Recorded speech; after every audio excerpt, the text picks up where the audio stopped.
Hey everybody, what's up? It's Chris here. I'm ready to throw up another video. Just got back from the record fair in Moncton on the weekend, and I saw a bunch of other posts from Derek and Dan. They went to a record fair, so this was the weekend of the vinyl junkie, you know, and it's great. It's a great time. Lots of like-minded people. Great stuff. Probably the best one I've been doing in the last 5 years. It's good to see it really growing. Lots of young people, and you know, it's amazing. But I want to get into them quick because I'm running out of time on some of them. Lee Michaels' double live album, and this is amazing. Great live album.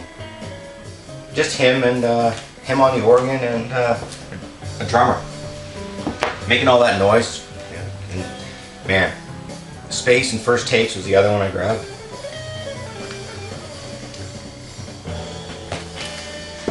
And then when he had a guitar player in the band with him, this was the Barrel album.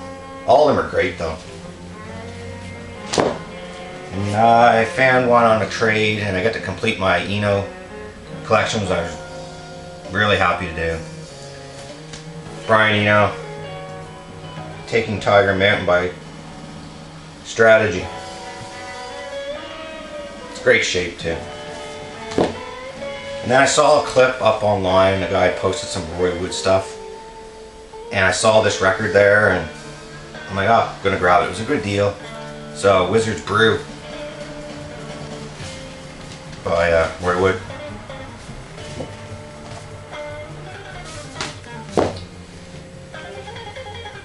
And another one I got on Vertigo Records was Magna Carta, Lord of Ages. Great shape too, real clean.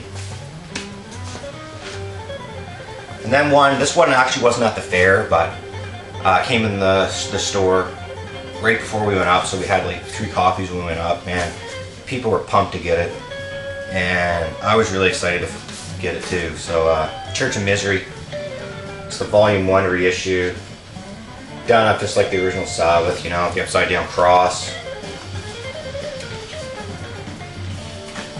Even the label too. The other cool thing about it came with the 7-inch with Chilly Grave and Race with the Devil.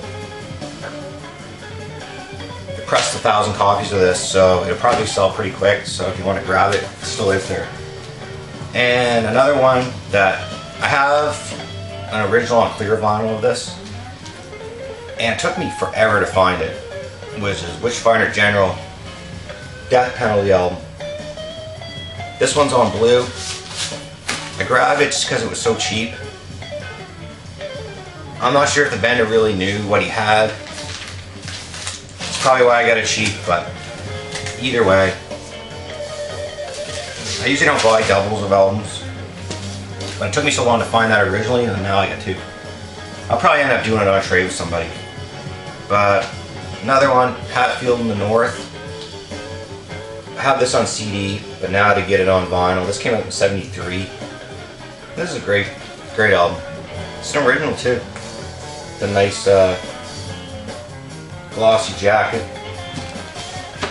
version. I love that label. I love it. It's great. And I picked up Love Sculpture, Forms and Feelings. All the Wild Billy Childish fans, Headcoats. Grabbed Meat Puppets, all of them. And then I filled my Towns Van Zandt collection. All the other ones I have are all reissues, but I finally got an early press. This one's Delta Mama Blues. And it's on the tomato label there. And that's really clean, really clean. And Canadian icon, Ronnie Hawkins and the Hawks, Mr. Dynamo. This thing's still in the shrink. The self-titled album, it's got a blue cover, You know, and he's dancing it up on the cover on that one too. That's pretty much that shot right there. It's great stuff.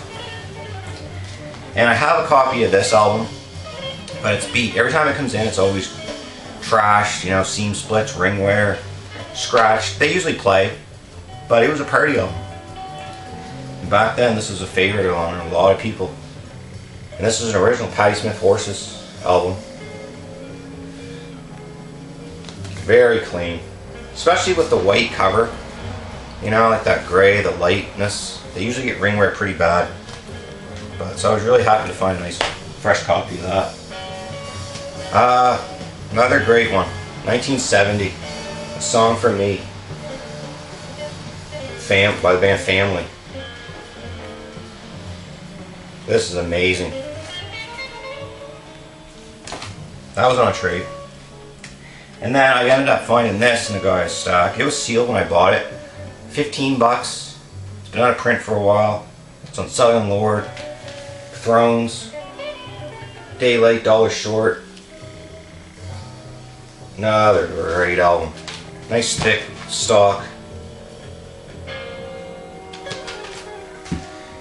And I grabbed a Social Distortion bootleg. More cars, more girls, and even louder guitars. A couple tracks on this, you don't really hear them play very often. And, you know, for a bootleg, sounds great. And I've always loved Social D. Grab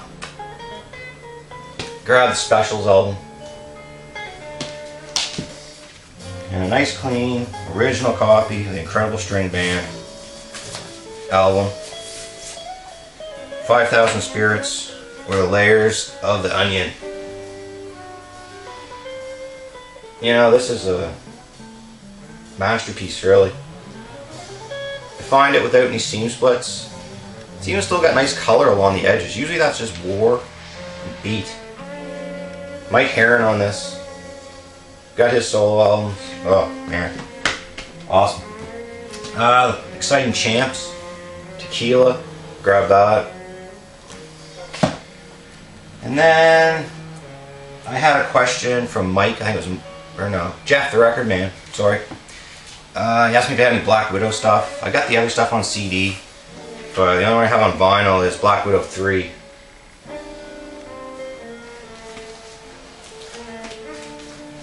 Great stuff. And then the last two that I grabbed, just to finish my Budgie collection. I've got them all now. This was the last album they put out in '82. Deliver Us From Evil.